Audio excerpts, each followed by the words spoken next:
This morning, I saw a clip of Mohammad Hijab being reacted to by Richard Dawkins on his official YouTube channel. A very strange thing to wake up to. But anyway, in this clip, Dawkins is saying a few things which I want to respond to. What happened before, say you go for the Big Bang argument? Well, physicists are debating this. I'm not a physicist, but they're debating it.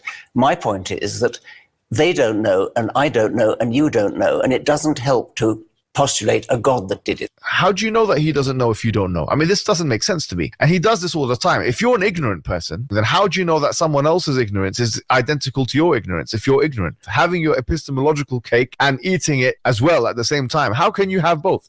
If you're ignorant, then don't be an arrogant, ignorant person. Because if you're an agnostic, which of course you call yourself an atheist, I mean, Richard Dawkins calls himself an atheist, but in reality, he's an agnostic. So he's saying, I don't know, but you don't know as well. But then if you don't know, how do you know that he doesn't know if you don't know? It's arrogant ignorance. Let's just call you what you are, Richard Dawkins. You're an arrogant man because you're postulating what other people do or do not know, but also you're an ignorant man because agnosticism is basically ignorance. That's all it is. I said a sort of standard rhetorical device, I don't know and you don't know and physicists don't know. Well, it's true that I don't know and physicists don't know. And if physicists don't know, then Piers Morgan most certainly doesn't know. And therefore, although it's correct that I don't actually know whether Piers Morgan knows anything, I'm pretty confident in saying that if the physicists don't know the answer to that question, he doesn't either. So let's stop pretending to be humble, Mr. Dawkins. You're somebody that does claim to know. You claim to know that if life has arisen in other parts of the universe, it must have been a Darwinian process. You make that categorical claim in your interviews. You make that categorical claim in your book, A Devil's Chaplain. You claim you do know that Darwinism can actually be applied not only to biology, but to physics. That is, in fact, your argument in the God delusion. So you know certain things and you don't actually want to defend them. So isn't it better for you to stick your flag in and say, yeah, I'm willing to die on this hill. I do actually know that design is an illusion. I do actually know that Darwinism can be applied to the universe. I do actually know that God almost certainly doesn't exist. Why don't you just stick to the claims that you've been making over many, many years and fight for them, defend them, argue for them, articulate your responses? Rather than just making these short clips in which you're trying to say, well, I'm not saying I know and I'm not sure if other people know. No, you do know certain things. So let's stick to a few things that you've maintained for a number of years. You haven't really changed on these things. Design being an illusion. You've accepted that design is a good research heuristic, but you've categorically said it is an illusion. And you've also stated that design in the physical universe is an illusion, just like we have design being an illusion in the biological world. How do you know that?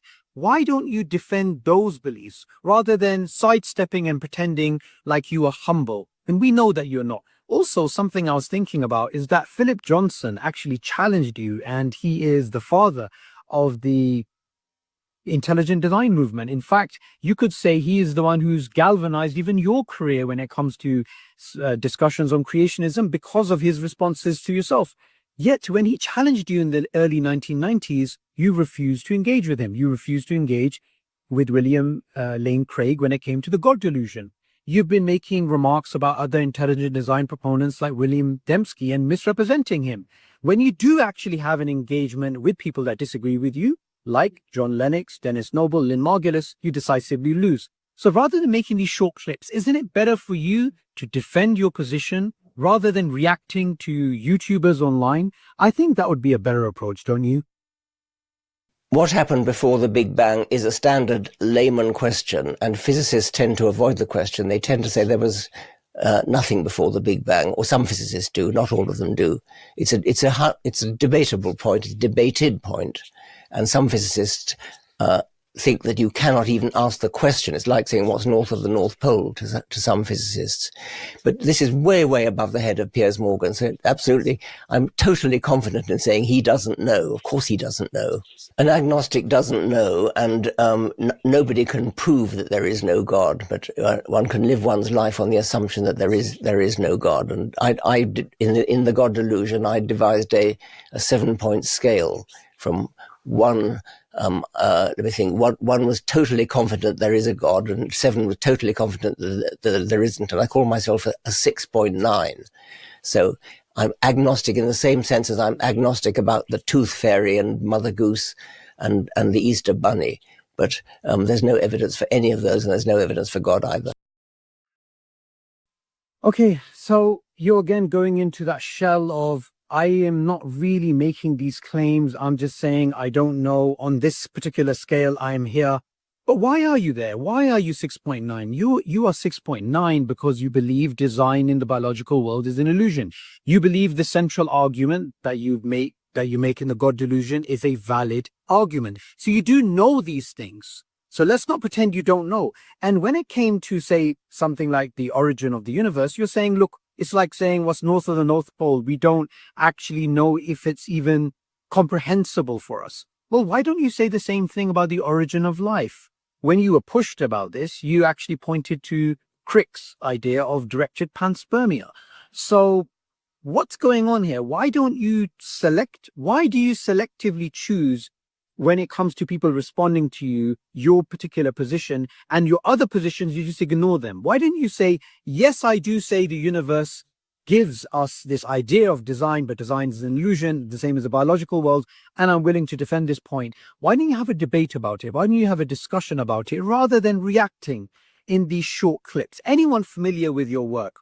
River Out of Eden, for example, in which you're speaking about morality, you're actually speaking about how DNA has basically given us this illusion of morality, and there is no right, there is no wrong, and there is no God. Again, categorical statements.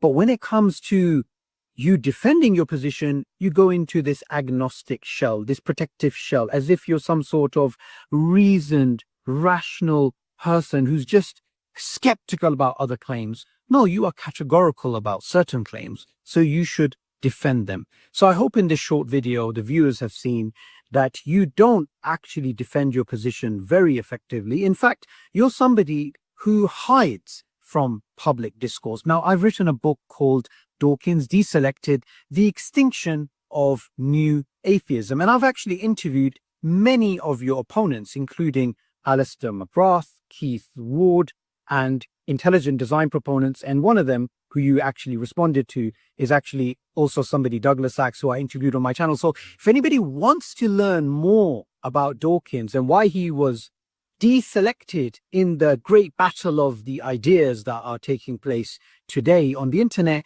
then please download the book, have a read, and let me know what you think.